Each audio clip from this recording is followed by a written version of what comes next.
आपण ठरवलं होतं की खड्डे काढायचे म्हणून, तर 30 खड्डे निघणार आहेत. त्या पद्धतीत आपल्याला आत्ता हे पाणी झिरपायचं सुरुवात केलं आहे आपण, थोडंसं ड्रीप टाईप. आणि इथं एक खड्डा काढलेला आहे. या संपूर्ण रानामध्ये आपण बांधाच्या बाजूने ही संपूर्ण फळबाग करतो आहे.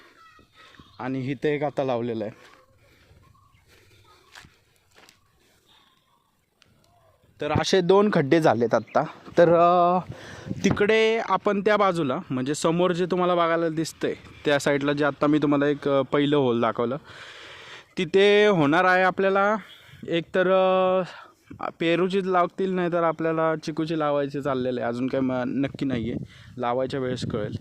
आणि हा जो होल आहे त्या होलापासूनच समोर सरळ पुढं एक 10 झाडं लावायची आहेत. ती आता ठरवतो आहे आपण कोणती लावायची कोणती नाही. ते ठरवल्यानंतर तुम्हाला नक्की अपडेट केलं जाईल.